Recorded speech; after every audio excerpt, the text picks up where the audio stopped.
Hi, Tony Selzo here. Welcome to the Experience Economy. I've got one of the best stories in growth of Indiana, and one of the best guests and entrepreneurs that's doing some really cool things. Nick Turner was the CEO of DeliverEnd, is really revolutionizing a space that just got revolutionized not only 10, 15 years ago, but he is truly changing the way business and consumers can interact and consume products and services. And so that is what the experience economy is all about. Nick, welcome to the show, buddy. Hey, thank you for having me. Tell Yeah. us tell us of this Deliver In story. Tell us the gestation. How did this happen? When did you get the idea for this? Yeah, I started the company in May of 2017, and the reason for me starting it was one of my best friends was robbed at gunpoint selling his iPhone on Facebook Marketplace, and I started doing some research around the market and like how these transactions are handled, and there wasn't a safe way out there to transact these items. You still have to like meet up in person. You have to give out your personal information. Like if it's a heavier item, like a couch or a bed, they have to go to your home, and you have to like let strangers into your home. And it's just like a lot of risk. And then also you have to like figure out a way because you're exchanging cash for the item. So there's a lot of potential risk and unknowns that come with every single transaction, because you're putting yourself in a potential dangerous situation. So what we did was replace that whole in-person meetup with a live video chat, so you can virtually ask questions, negotiate the price, and then verify the item virtually, and then you can pay for the item and the delivery, and the funds are held in the cloud or temporary escrow. And then we have 1099 driver partners that will go pick up the item and deliver it right to you, all without you giving out any of your personal information, like your cell phone number, your physical address, like all that stuff, because it's all masked by your username. So it keeps you safe during those transactions. And then we're also um, adding on over like a couple million businesses to our consumer app, where it'll allow you to shop some of your favorite retail stores and restaurants, where you can also like video call into the stores or the restaurants and have like a virtual shopping experience, and just have a really good time from the convenience of your home. Or if you're out with friends and you have like something spill on your shirt last minute, you can actually have it delivered right to wherever you are at. Wow. I mean, what's amazing to me, and I've been in tech almost 30 years, right? And it pre Craigslist, pre Facebook, pre all these things, this wasn't a problem that even existed, right? I mean, you might have stopped at a garage sale, did all this in person. There was some risk there. You had to put a sign out there in front of your house. You invited strangers in, but these marketplaces created a problem without having an answer. And you kind of coattailed that, had that passion play, right? That the beginning of this, like where we were talking about your friend, and then you've evolved an entire tech ecosystem. And as that's grown over the last couple of years, you've identified more problems. Is that fair? Yes, precisely. Yeah, because like with the start, ever since the start of marketplace platforms, like it's just been generating a lot of crime, and I mean, there's tons of data that forms around it. But the only way that the marketplace platforms can really track it themselves is through like press releases, and if people like are like saying things about it. But you can look on Facebook any given day, or you can't go, like I couldn't go a week without seeing something going wrong, or someone posting like, oh, someone just like robbed me from my iPhone, or someone gave me fake money like to buy this item from me. And it's just like ridiculous, like some of the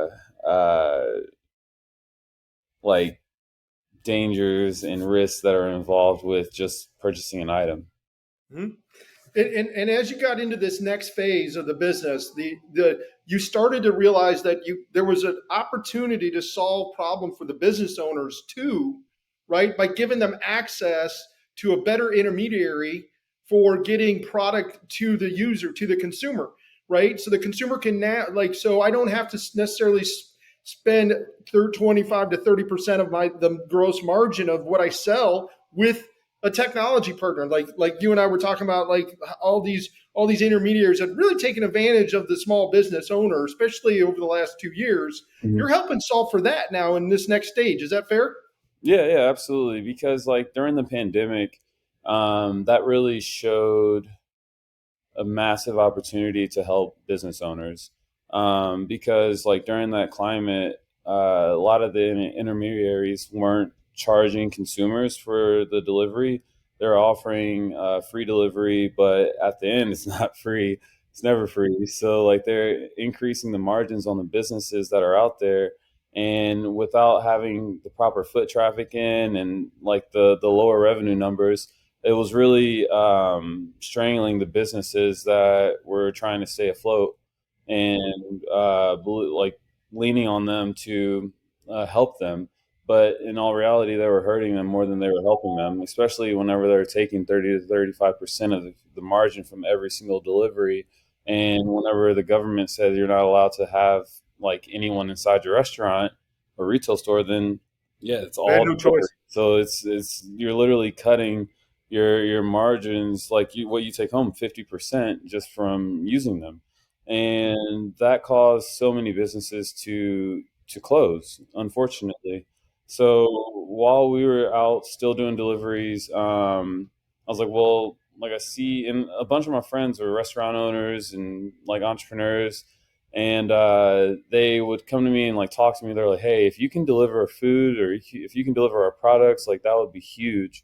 And I started looking at like the pricing model that they had to deal with, and there was a wide open space to innovate that. So we went about, like it took me a little bit to put it all to piece it all together to make sure that everyone like eats like around the table. So the driver takes home a good amount, the business grows their revenue and their reach, and helps them with expansion, and their grows their bottom line significantly. And also like us as a company, like delivering as a company, gets to take home a decent amount as well. So once everyone's eating and everyone can be full, there's no one starving. There's no one being like, hey, like I actually want a piece of this or that. So it's beneficial for everyone around. Yep. You democratized it, right? I mean, big tech was taking the majority because they were the first in, and the small business didn't know any better, Hmm. right? And so they were candidly getting abused, especially weren't ready for the situation. I'm just using restaurants as an example. I just did a study I was sharing with you with a $4 or $5 million restaurant in town, $40,000 to $50,000 going out in intermediary fees alone. I mean, this is not what goes to the driver. This is just SaaS based movement, and it's just almost it creates opportunity. I want to say it's a little bit disgusting, but it does create opportunity where you can be and come in and recognize a market and give them a better solution, Hmm. and make a more democratized way to share in the spoils, so to speak. And that, I think, that's part of the hero, what we're doing in some of these flyover states, right? That is starting to get recognized.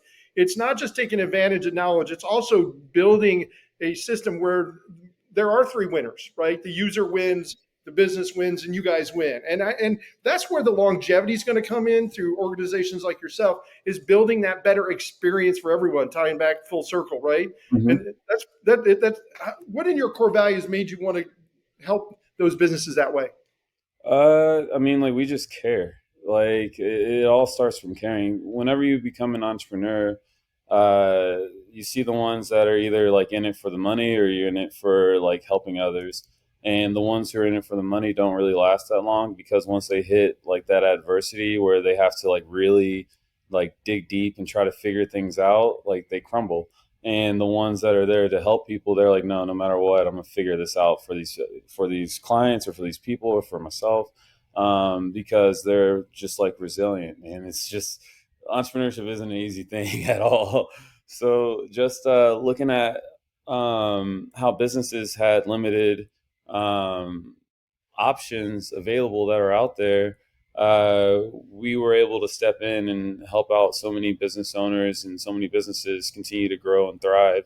and give them a better option, instead of just being like, okay, like I have to use them. Or if they're like, oh, I don't want to use them, but I want to like build out my own driver fleet, that's even more expensive because then they have to pay like all the overhead with like recruiting drivers, the lease of the vehicles, the insurance, the gas, maintenance, repairs, like getting the drivers in, like having drivers on payroll.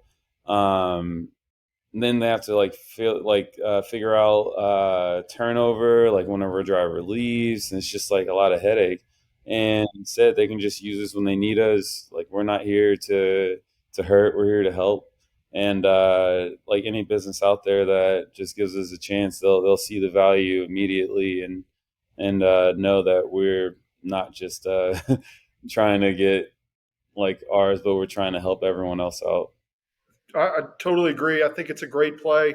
I'm very excited for you. I know you've got some big things you're working on that you're going to release here shortly. So we'll have to get you in for a follow up once all that gets done. What's the one thing you want to tell entrepreneur that's looking at what to do, how to solve these problems? I mean, what's the one thing you would tell the younger you if you could about building something for the future?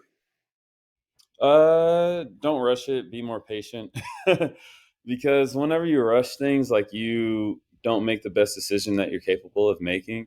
And the more patience that you have, the more understanding that you'll have whenever it comes to you making that decision.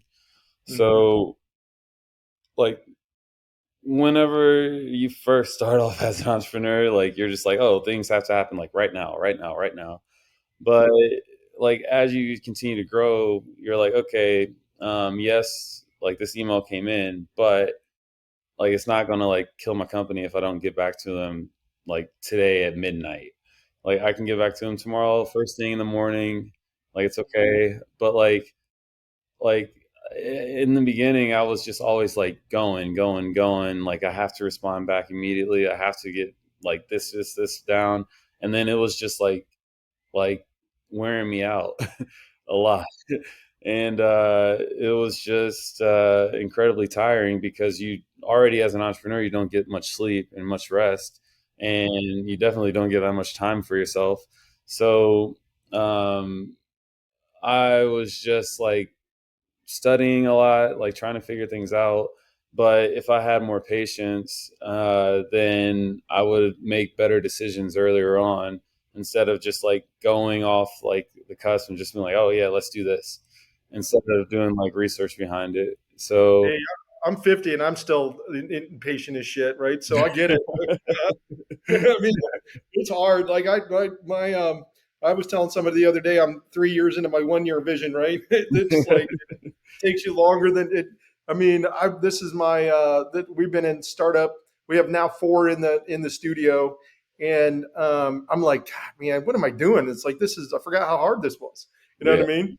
oh It's a yeah, founding is hard. There's a reason why that founder's equity needs to be protected, right? oh yeah, yeah. Yeah.